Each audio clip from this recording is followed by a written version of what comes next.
All right, welcome to the Death Before Decay podcast. I'm Dr. Elliot Humiston. I'm here with my buddy John Erline, super producer John Erline. Thank you. This show is about confidence, craft, and building something real in dentistry, in business, and in life. And this season is brought to you by Taylor Drive Dental Care. So thanks everyone who's listening to this. This first episode is just about kind of introducing the concept of the show, where we want to go with it. It's kind of a big open canvas for us right now. It's kind of become a passion project for the two of us, I would say. Yeah, we've been talking about it for quite a while, like individually, the whole podcast concept. Absolutely. I mean, we even decided to do like pilot episodes playing around with everything. We did. We totally played around. It was a lot of fun. Yeah, and we're at that point in our journeys where you got to play around a little bit to work out the kinks. And the big goal for this is for it to be fun and we can enjoy putting the work into. I know you had a lot of ideas around like where you wanted to start episode 1. How did you want to kind of walk out there and start to let people know? There'll be some people who are listening to this who are friends and family. There might be patients or peers that are listening to this. And I think I just wanted an opportunity to, I guess in this first episode, talk about who I am outside of dentistry. Dentistry is a big family tradition for us. My dad was a dentist. My great-grandfather was a dentist. I grew up around dentistry, but I've done a lot in my life outside of dentistry, that's for sure. My path was definitely not your typical path down that road. And, I had lots of martial arts, lots of art and performing stuff. But I know music. Yeah. So like outside of like, so when you were a teenager, you mentioned something to me about what kind of so like in the 90s, let's start there. Who was that guy? Yeah. Who was that guy? A total absolute,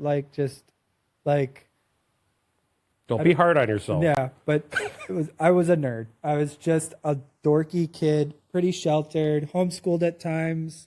Grew up in a Christian Midwest family, pretty much the same as everybody else in this area, I would say. I had a pretty typical childhood in a lot of ways, The Midwest childhood life. Yeah, I mean, we running around. Close to Lake Michigan. Grew up on Lake Michigan, again, running around the woods with my friends, biking everywhere. Oh, God, yes. Biking. Yeah. I mean, it really is sorry, I'm not trying to digress, but those little tangents it's part of the story. It's part of the story. It's part of the journey. But you saw bicycles on front lawns. All the time. You do not see that. No. And we would figure out how to get to Walmart. Which way could we get there with the most sidewalks? And you couldn't get the whole way there. But if you were going to pick up your Star Wars action figure that week, Mom and Dad weren't going to take you to get it. So you just went and got it yourself. Yeah, exactly. And that whole problem solving. Yeah, for sure. Figuring it out was a motivating factor for you. Absolutely. I had a core group of friends that I'm still close with today. And we were always coming up with dumb projects or things to do because, it's the generation where we had some semblance of supervision, but we were allowed to kind of go out and do our own thing for a lot. So I got into, I think it was towards the end of the 90s, early 2000s is when I really started, do you remember they would come to the middle schools to do anti-drug talks? Dare, and Pepsi did one. Okay. Do you remember that? I remember Dare. Okay.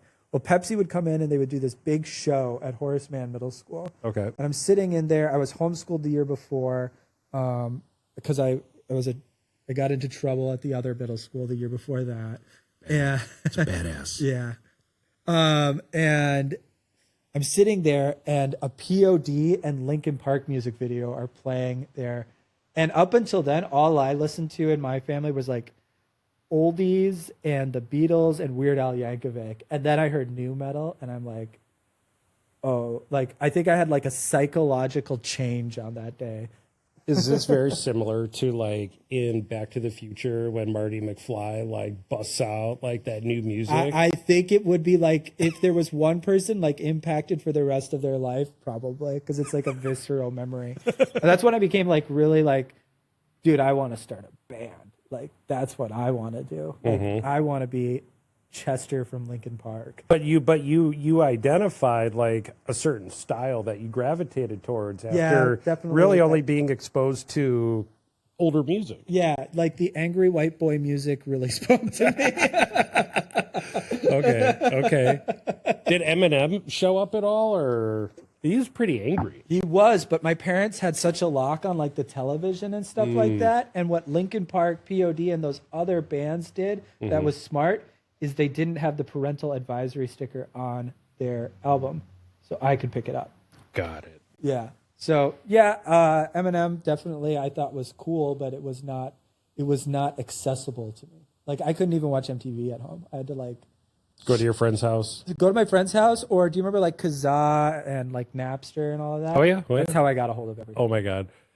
Yeah, it's funny. Oddly enough, my father would despised it when I watched Married with Children, and I was like, "Why? Because you're just like him? Because you sit and watch TV with your hand on your pants?" Dude, I started like because I had such bad insomnia from my ADD and depression medications. I'd stay up watching Nick at Night. My mom found out that I was like watching Cheers and like All in the Family and Married with Children. And she's like, I don't know if you should be watching that. I'm like, why?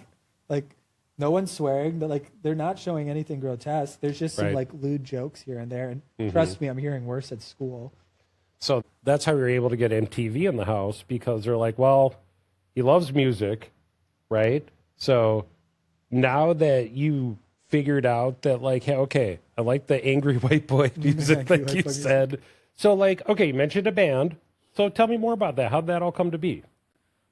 Well, when I was in high school, I would go to summer camp for a couple weeks every year, and you'd get together with a bunch of guys. It was a YMCA camp, again, typical like Christian upbringing type of situation, but I loved that place. And there would always be guys, you'd come in and the big CD album would be there. And I remember the first time I heard Thursday and A Newfound Glory was the summer after freshman year of high school. And I think that really solidified it, because at that point I had only had like 5 albums that I listened to on repeat, basically. And I discovered emo and metal music more. And I picked up a guitar and started teaching myself how to play.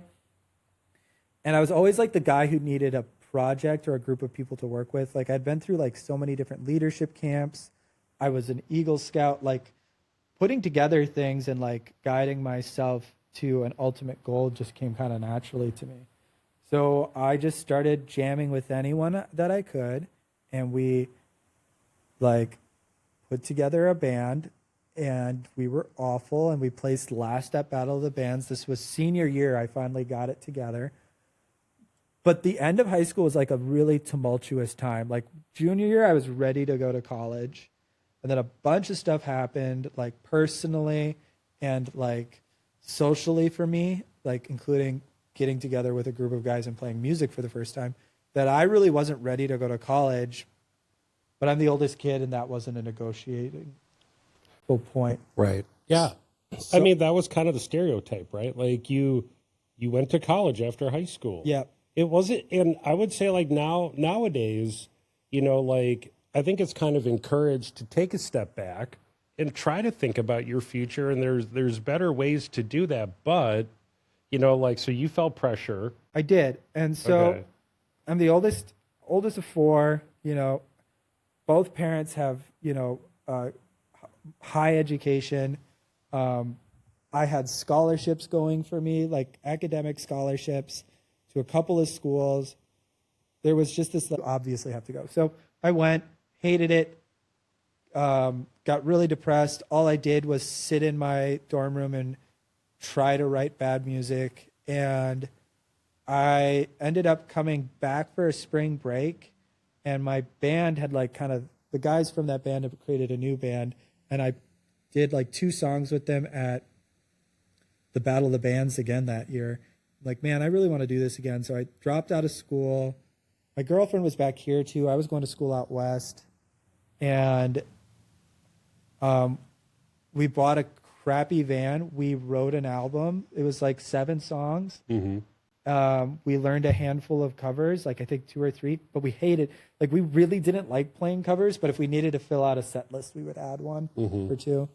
And that was back during the MySpace days where, like, if you wanted to tour, you had to figure it out yourself. There was no apps or AI or anything like that. So I'd spend hours on MySpace just typing in different zip codes in cities that I knew had some sort of music scene. Right. Because they used to have that to search for shows. You could type in a zip code. So then I'd find out which bands were from that area, and I would send hundreds of emails. And we would book a tour. We'd go out for a week or so and come back. And it was a freaking blast for about 4 years. Wow. Yeah. 4 years? We did that for 4 So years. you guys were touring for Not 4 years. constantly. But enough to be like, hey, what's up? We played like, I think I talked to one of the guys recently, and he figured out that we played like an average of 40 to 45 shows a year. Wow. So there would So be close to 200 shows. probably. That's incredible. Yeah, all over the country. A lot in Wisconsin. Fond du Lac and the UP were like the 2 places we would play the most. We would go out for like 3 or 4 days too, where it's like, okay, we got booked Thursday. We'll play the first show, sleep in someone's house or in a Walmart parking lot, go to the next show. You know, it was so much fun. It smelled awful, but it was so much fun. You know, you learn a lot about people when you spend a lot of time in tight quarters. Yes. It was always funny when we would be gone for like a week and a half and we're stuck together. We would go home and not see each other for another like 2 weeks. Like we didn't, like no one was eager to practice, nothing like that. And then all of a sudden we'd come back together and just be as tight as can be. But, you know, when it came down to it, we weren't that good. And my dream of it becoming a profession really got jaded when I saw a couple of guys that I looked up to signed bands. Like they had what I wanted, I thought, but I knew them personally. So I also saw their marriages fail. I saw that they were touring 10 to 11 months out of the year just to make ends meet. So they didn't have an apartment. They didn't have any semblance of ownership. I think it comes from the fact that like when you're on the road that much and your responsibility is just getting up and performing, I almost felt like it like tamps down our ability to like grow mentally at times. Yeah, I can see that. And I realized that just really wasn't what I wanted in life.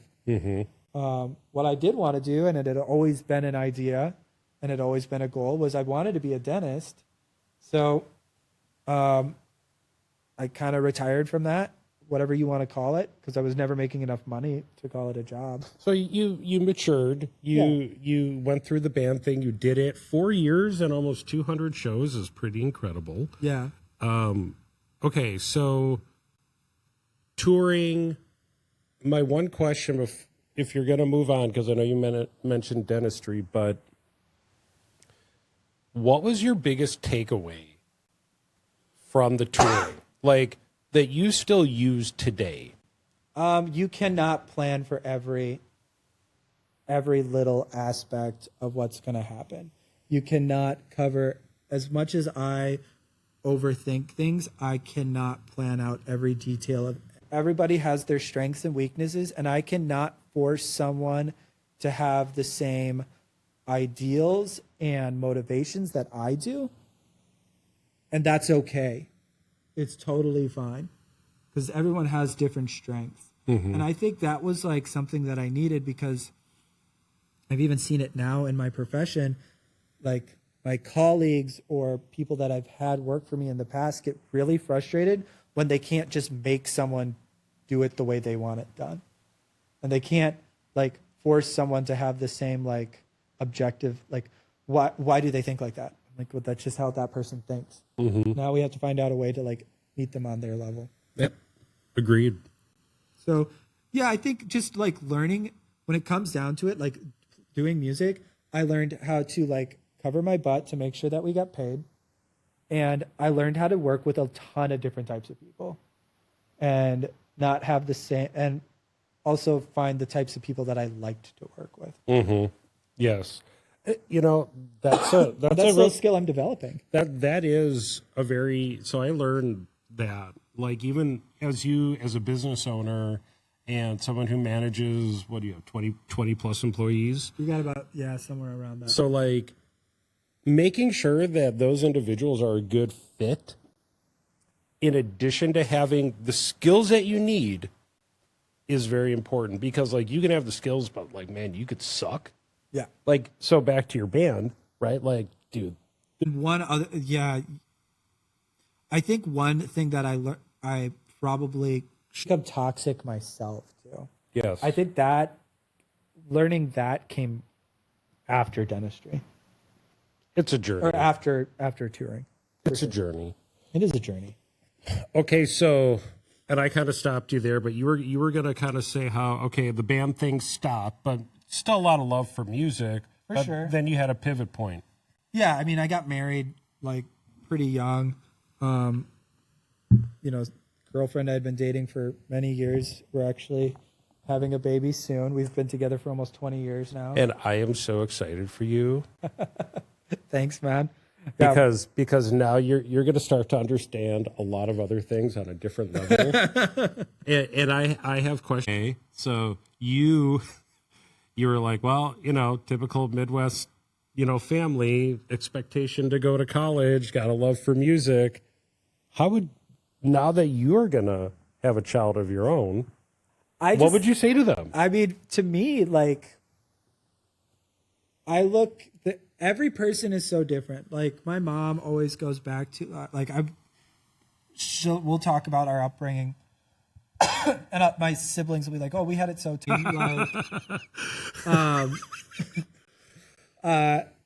And what my parents did a really, really awesome job of doing was teaching me to have a high expectation of myself and to not make excuses for it. Mm-hmm. I've got bad ADD, I've got mental health issues that'll come up at times, and not once would my parents ever tolerate that as an excuse. So, I failed the test because I've got ADD. Yeah, that wasn't going to fly. Right.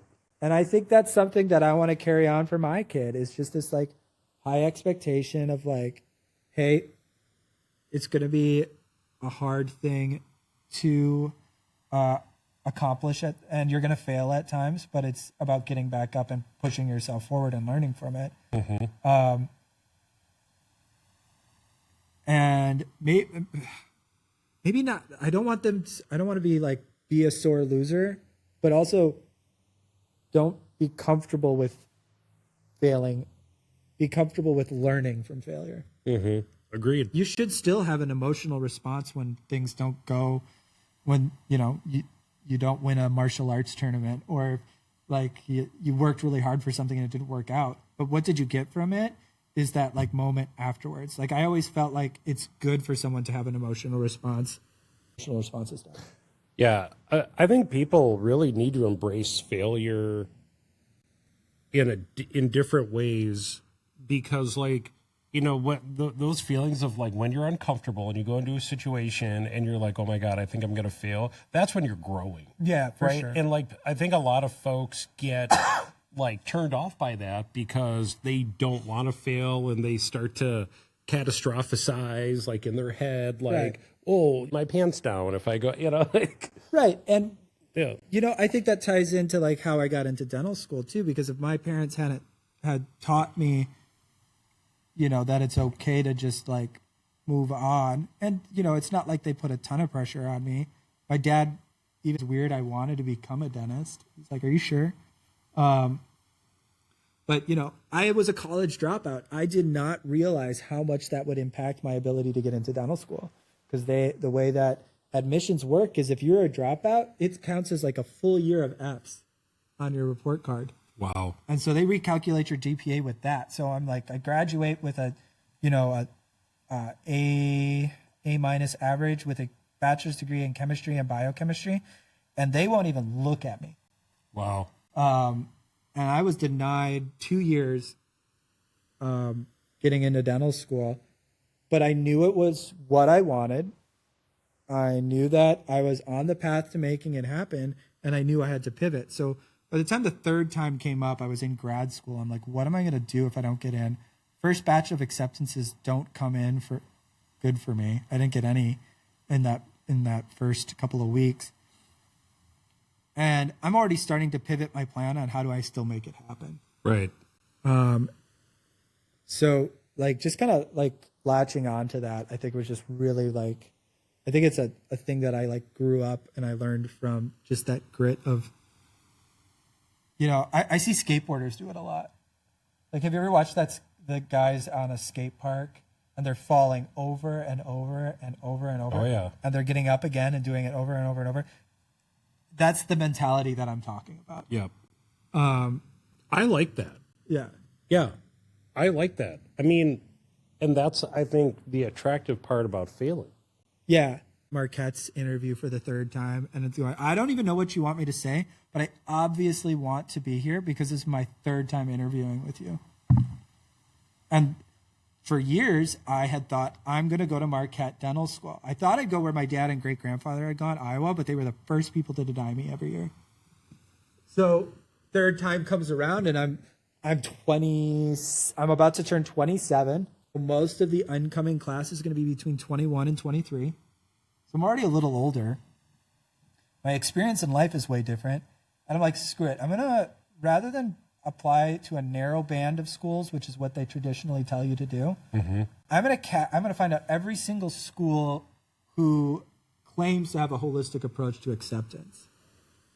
And I applied to, I think, 17 schools that year instead of 6. Wow. And you have to pay for every school that you apply to. Right. Twice sometimes. Sometimes you have to pay for the fee through the federal regulated gating group, and then the school will also charge you a $100 fee. So I go through all of this. I get calls from Indiana, Roseman in Utah, and I get a call from Creighton in Nebraska, but I never interviewed there.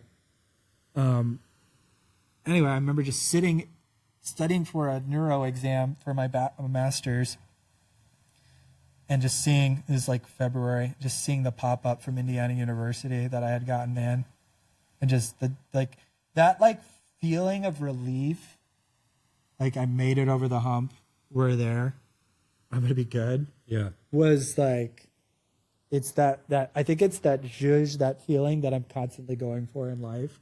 But that one was a huge one for sure. I got into a couple of other schools. We ended up going to Indiana because that's where we had some mutual friends. Mm-hmm. So Bloomington's a great area. I've never been to Bloomington. Indiana University Dental School is in Indianapolis. Oh. Yeah, the med school and the dental school are in Indianapolis. And I've never been to IU. Oh, my gosh. My brother lives there. Does he? He does. Yeah. In Bloomington. I'm a fair weather fan, too. Like, I was really excited when they won the NCAA championship this last year. Yeah, you and started I only watched, to care again. Yeah, for 3 games. You Hoosier. Yeah. Go Hoosiers. Right. So, I mean, dental school sucked, too. Don't get me wrong. Why did it suck? Were you challenged? Like, Yes, was it very that much Was so. it the skateboard thing, like falling down, getting up, falling down, getting up? Yeah, but I was getting hit by a truck in between each time I was getting things that went on during dental school. So I had just finished a master's degree in medical physiology, which covered a ton. So I got in there and I was clicking on all cylinders without having to study much. I wasn't like the top of my class, but I was doing fine in the didactic and academic stuff. But when it came to the the lab stuff and working with my hands, I was doing really good. So, the B student in class and the A student in the lab. And then all of the stuff that I had learned. So I didn't develop good study habits, and second year comes around, which is the hardest year. and I didn't know what the heck was going on. Like, I got buried really quickly. And ended up having to do what's called remediation, where it's like, hey, you didn't do well enough in this class. You have to do some sort of activity to prove that you understand the core material. So fees make degrees doesn't really apply in dental school or medical school.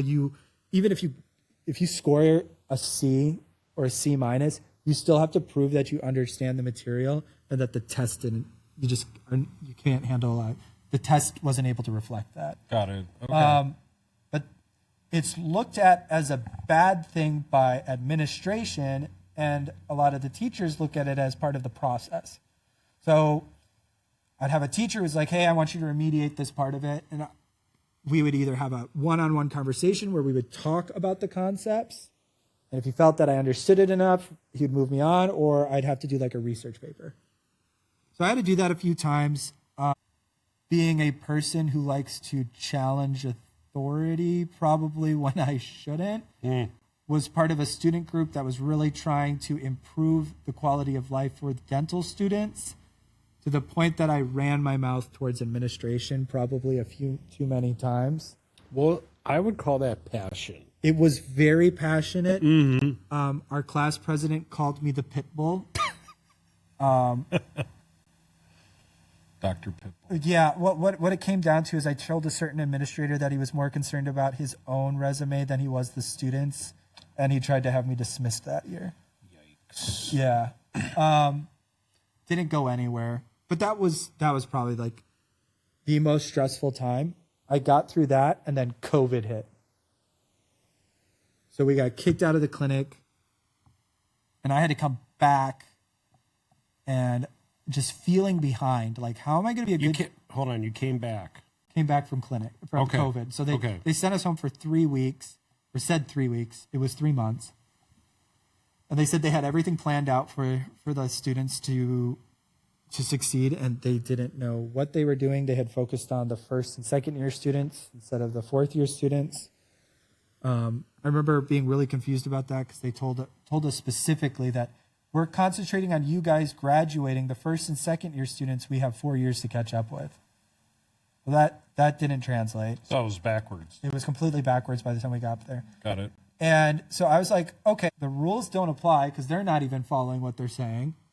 I am going to look for every single opportunity to come out of this program with a level of experience that's not impressive for a COVID year, but it's impressive for any year. Mm-hmm. So I was hanging out in all of the specialty departments. If I didn't have a patient, I would pull out a fake jaw and work on teeth and get feedback from our attendings. And I really lucked out in having some awesome mentors and clinical staff that would work with me and help me succeed. So by the end of it, I think I was like in the top 2% of the clinic, if not top 1%. I was awarded the Restorative Dentistry Award that year, and I had done 4 to 5 times as much dentistry as my other classmates. There, to the point that at times I felt bad. It was like, I could be handing some of this off, but my attendings were always like, absolutely not. Like, you have the opportunity to get this. You should be capitalizing on it. Mm-hmm. And yeah, I got out of dental school and thought it would be easy from there too. I guess it's just maybe that's a bigger lesson, is that the grass is not greener on the other side. It never is. No, you achieve one goal to move on to the next thing, and the next thing is going to have just as many issues as the last thing. So, okay, just a little bit of a recap. Yeah. Because we're going over Dr. Elliott's journey here. Started in the Midwest here, Sheboygan, Wisconsin, right? And then, music was a passion, but then understood that, hey, not the career that's going to work for you. No. And then you went into the dental school program, or college and dental school. Yeah. You said, I came back. Yeah. So say more about, where did you go back to? We came back to Sheboygan, where my wife and I grew up and met. that wasn't originally the plan. I knew enough about myself and my relationship with my father that I knew I didn't want to work how he did. I wanted to do more rehabilitative, complex dentistry. I wanted to get more involved with surgery and implants than he necessarily had. Mm-hmm. And our standards were just different. My dad was and still is a really good bread and butter dentist. And there are certain things he does very, very well, things that I don't like to do, which is nice, because he can do them and I don't have to. But Okay, so your dad is working with you at the practice. yes, Okay, all right. yeah. So he did, and then he didn't, and now he is again. Okay, So, Dr. Dan. Dr. Dan. Dr. Dan. But I was shadowing during dental school again, grabbing any opportunity I can. I found out who were like the guys running small, like just fee-for-service practices, meaning they don't take insurance. Mm-hmm. They're doing like cracks and teeth, which is super difficult to do. One of the guys I shadowed the most was doing everything under microscope. So I learned to use a microscope just shadowing with him. And a lot of dentists don't know how to use them efficiently. And I won't say I'm great at it or anything, but I'm better than a lot. And I was like, this is what I want to do. And I even mentioned to his office manager, because his practice was small. He had one hygienist, two assistants, and him and his front desk and an office manager. I was like, I'm going to be applying, blah, blah, blah, blah. And she's like, don't apply. You're going to come work here. Yeah. Yeah. Okay. So we were set. I thought I'd work for him. He wanted me to go work corporate and get my speed up and things like that. And I was like, no, man, if you want me, you take me now. Mm-hmm. And we were kind of working things out. I could tell that he wasn't quite ready for an associate, so I wasn't sure how that was going to work out. The job was pretty much lined up, and I had a couple of other offers. COVID hit. COVID kills my mom's twin sister, kills my grandmother. Yeah, So sorry. yeah, it was a rough time for everyone. But to lose family members and be working in healthcare at that time and seeing how many people were getting sick. Mm-hmm. My cousin is a respiratory therapist, so she was intubating people every day. It just changed how we looked at everything. The whole idea of living 6 hours away just really didn't appeal to us anymore. As much as we didn't want to move back we were really enjoying living in the city. We wanted to start our lives up again where we had, met. So we moved back to Sheboygan after dental school. Okay. Yeah. Okay. Yeah. And I worked for my dad for a couple of years. He had some health issues. I pretty much took over the practice early on. Bought it in 2023. So it's been 3 years now of owning the practice. Which is nuts. And so basically this is the very classic old school and new school dentistry. Yeah. It really is, right? Because just getting to know you and the technology behind dentistry today and how you've implemented that. Right. When I got back, I knew there were certain technologies I wanted to bring in. Specifically, there was a system called the Prime Scan and really the foundation of what digital dentistry was. And it was a long time. He wanted to buy everything. So they had some experience with older scanners and milling machines. They just weren't as efficient as what I wanted. And my dad was a very much, treat the tooth by tooth ideology. And my education and my continuing education after dental school, I think I'm over 300 hours at this point. Wow.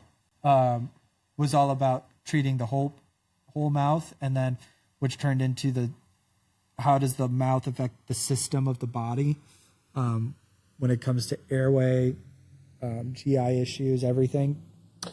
One thing that people don't really ever say is, this is the first entry point into your body. Yeah. Right. Breathing and eating and drinking, all the mouth plays pretty much the primary role here. Yeah. So I was talking with a physician about that, and he's like, yeah, for people to stay alive, their mouths need to work. So your job is much more important than people give you credit. And I said, thank you very much. I appreciate that. That's right. That's right. So, you know, our ideologies weren't lining up, but he was sick. I was like, look, I want to make this investment. I'll put it under, you know, my credit, but I'm keeping the profit. He didn't like that. So he ended up doing the financing for it. And it, like, we hit the ground running. We implemented things immediately. We were doing crowns same day, where it was just a pipe dream before. Like, we could do them, but not as efficiently. Creating systems, training the staff appropriately. And that's where it took us to the next level. You know, excuse me. My dad loves doing dentures in wax because you can manipulate everything in the wax, like in your hands. I hate doing it. Like, I want a 3D printed model that I can grind into the shape that I kind of want it, and then scan it back into a digital environment and remanipulate it. So you have more precision. In a way, you can be really precise with analog methods, but I can't be. Be more precise now and faster with the digital methods. Like, we can turn over a denture faster than my dad can. And I remember the first time he got a 3D printed like mock-up, he looked like someone had kicked him in the nuts. He was so upset. He's like, where is my wax? Like, how am I supposed to do anything with this? And I get it where he's coming from, but it was definitely that old school versus, like, I don't want to call it like new school or whatever you want to call it. But when it comes down to it, like medicine and dentistry, we are like gaining traction. They used to say if you every 7 years, it's probably every 3 or 4 now. Like, science has taken us to whole new heights. And what I like about medicine and dentistry, and I think it's something that people who aren't maybe in this industry or in this profession don't realize, is that the things that we used to do worked. The not up to date on things, he's not necessarily dangerous. If he was really behind the times, he might be dangerous.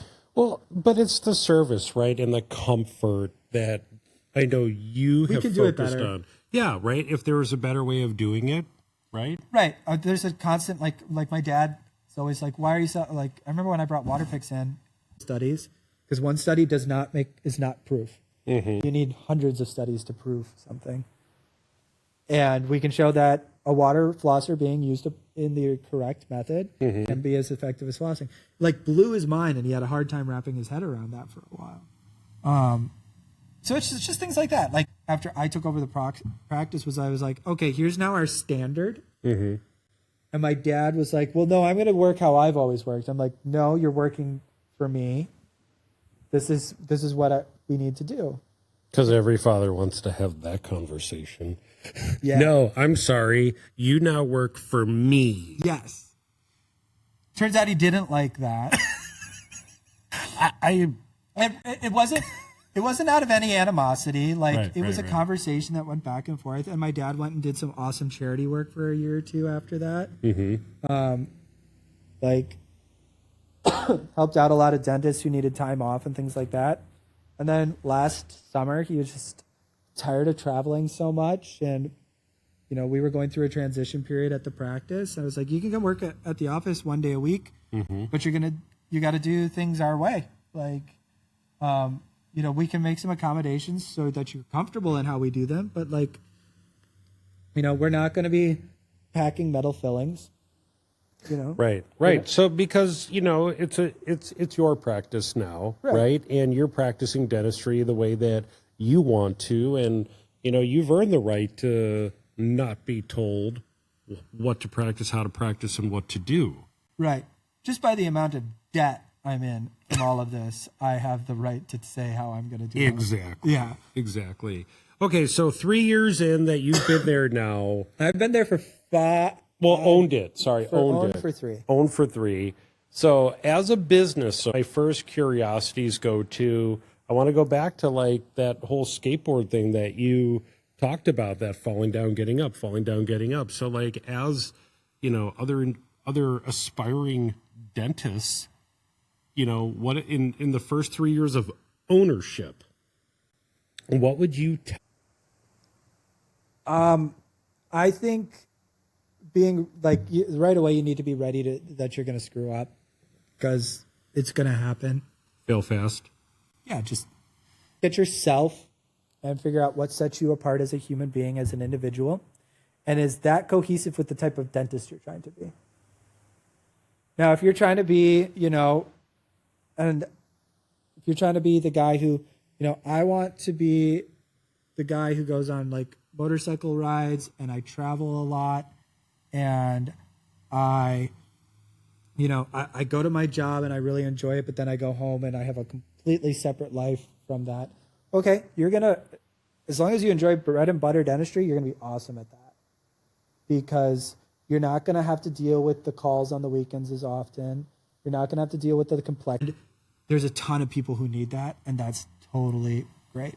But for me, when I looked at the things that I like about art, I like about sculpture, I like about,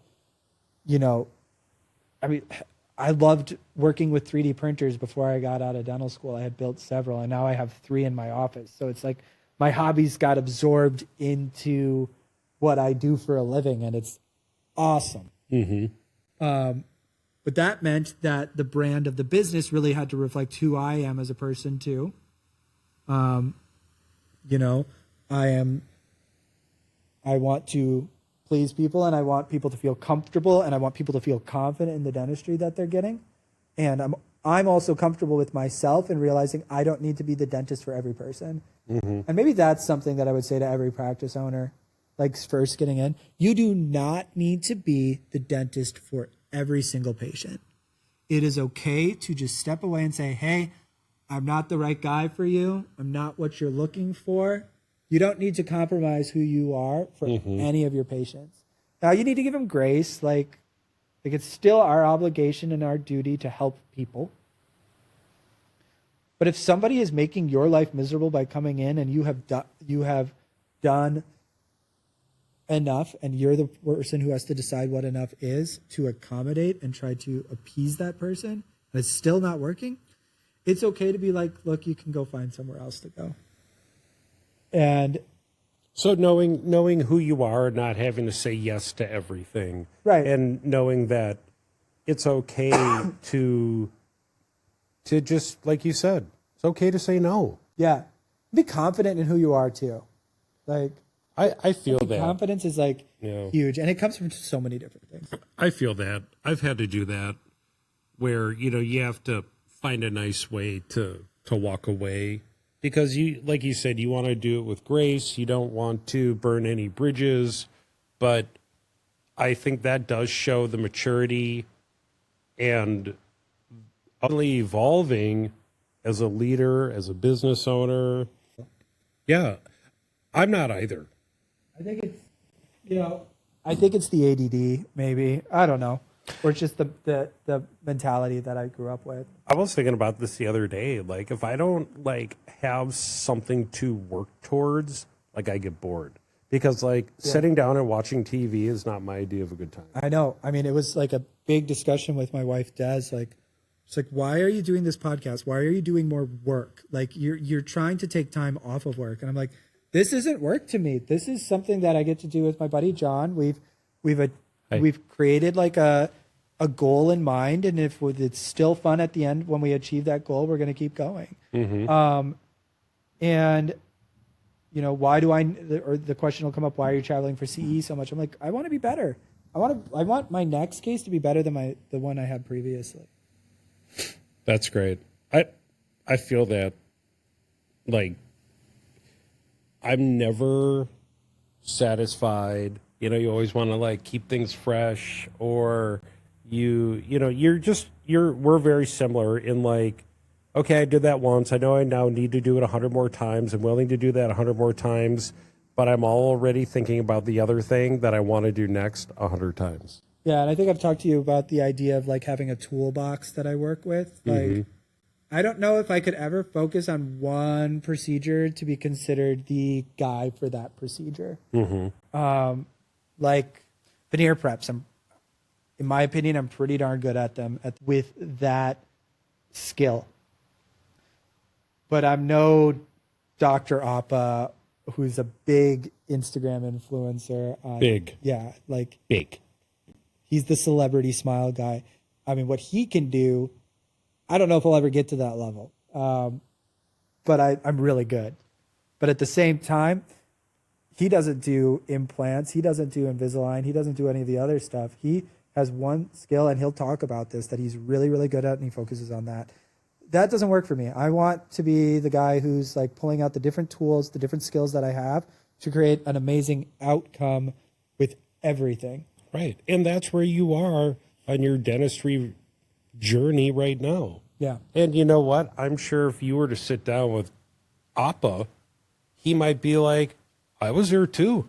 Probably. You know? But he maybe got to a point, like what you and Des were saying, like, you can't be the every dentist to everyone. Yeah.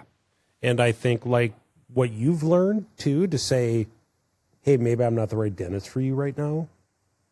So, but then, like, you continue to refine your craft, and then you do become that expert that people seek you out for doing those larger transformations. You know, before when you said, it really resonated. What I appreciate about you is you aren't just thinking about the one tooth. You're thinking about all the teeth. And if you do this to one tooth, then it's going to impact something over here. And I have to think through that. Right. It's like I don't know why I always come back to this, but it just makes sense to me, this metaphor of like tuning a precision car. Right. If you change one thing, it's going to affect other things. Mm-hmm. Because an engine is a chemical and a mechanical system. You've got combustion, you have to have the right mixtures of things for everything to work, but everything mechanically needs to be precise too. And the mouth is the same way. Like, it's a biochemical and physiological engineering. How the teeth move together, how they come together, how your saliva impacts your teeth, how the tongue and the airway affect the teeth, what, you know, adjusting one tooth could do to the joint. It's all like an intertwined process. And it's what I love. Like, if it was as simple as just fixing one tooth, I don't know if I would enjoy dentistry as much. And the other thing that comes with it is I get to be a business owner. I get to have my own brand. It's chaotic and stressful at times, but I have an amazing team that backs me up on that execution, including my buddy Jon here.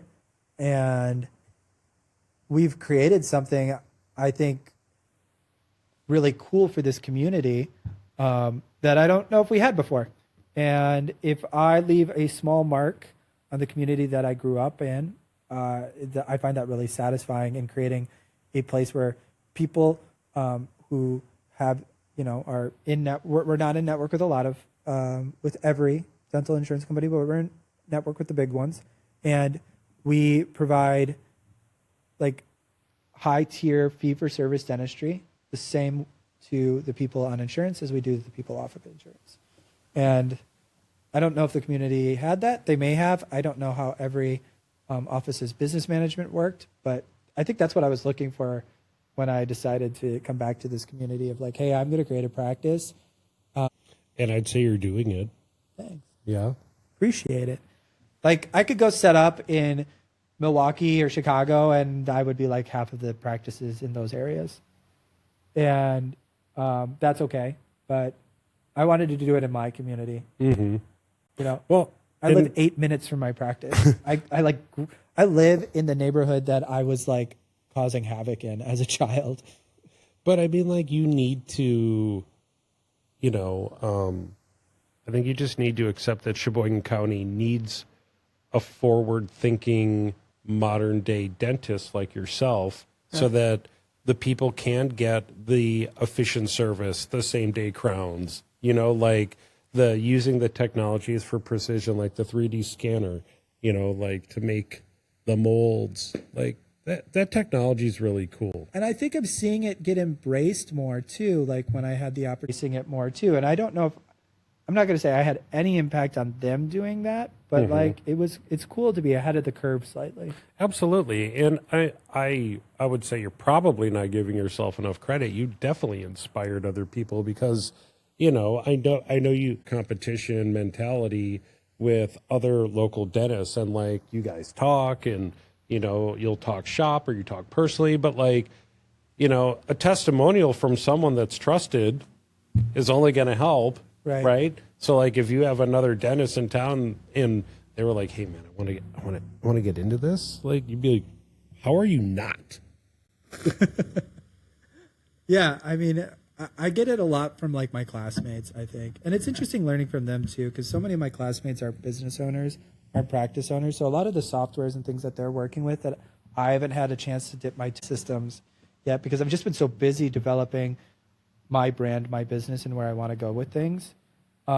It's been cool to like hear what their experience is too, because I'm getting input from them.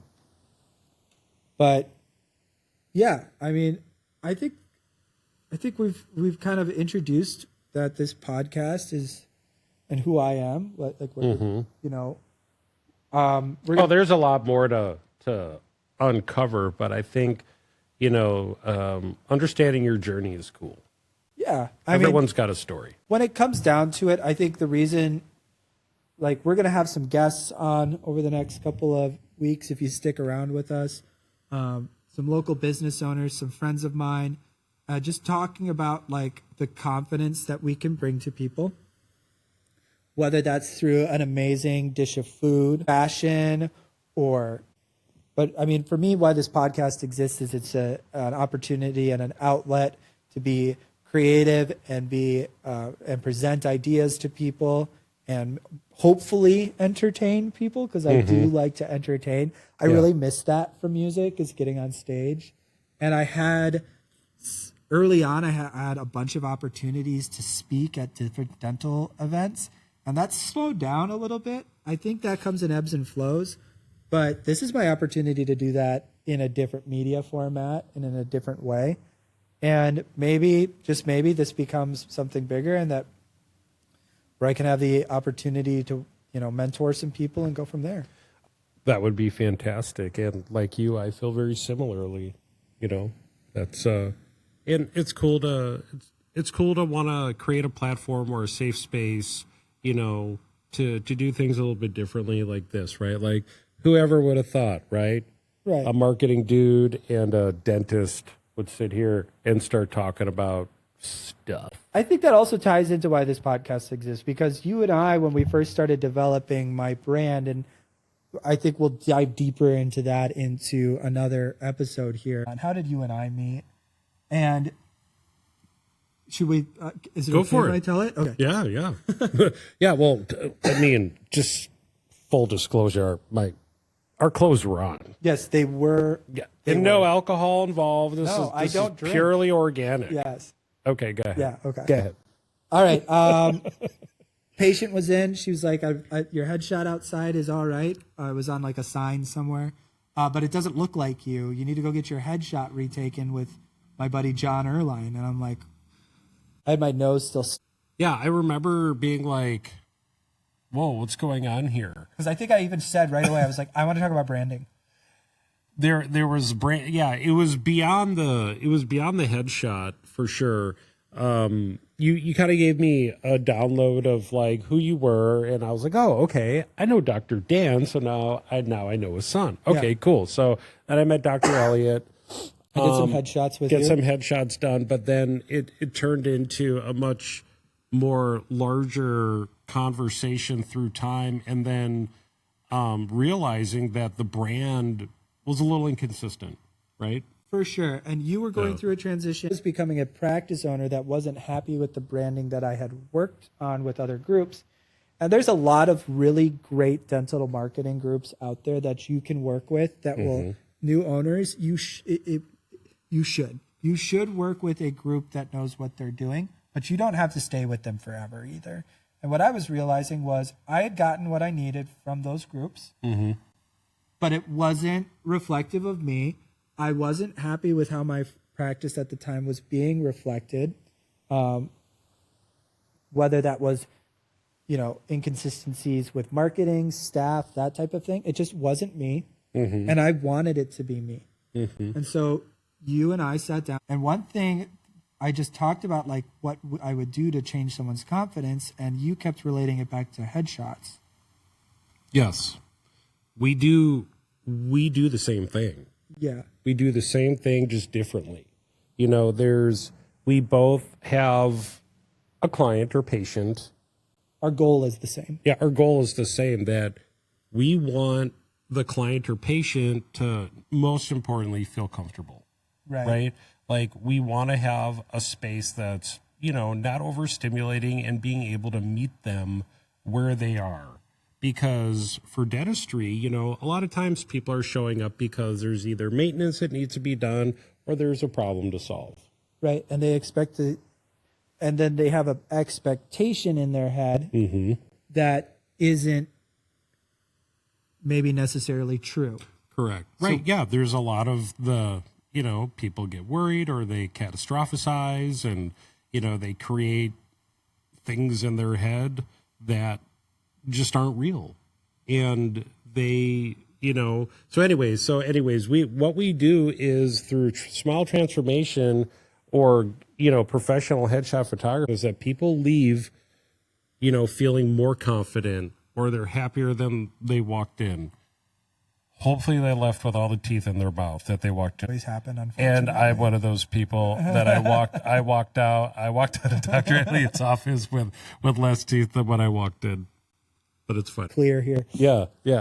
So I think it would be great to talk about the branding stuff on another episode. I would because agree. But I wanted to just introduce. For sure. It's a deep dive, because we went through a whole thing, and I think that's a nice little hook for maybe the next one. Yeah. So, thanks for joining us today. When it comes down a podcast about creating confidence, about discussing the entrepreneurial spirit, and just telling some really great stories about people's journeys. We've got some really cool episodes and guests planned coming up here. I hope you enjoyed us just chit-chatting, and we'll see you next time. All right. Hey, thanks so much for having me. Thanks. Always fun being here. Yeah, buddy. And if y'all been thinking it, I do look and sound like Seth Rogen, and it's okay. He does. I hear it all the time. It's fine. Yes. Right. All right, everyone. Thanks so much. Thank you. Bye-bye. Bye. That was good. That was good. That was fun. That was way better than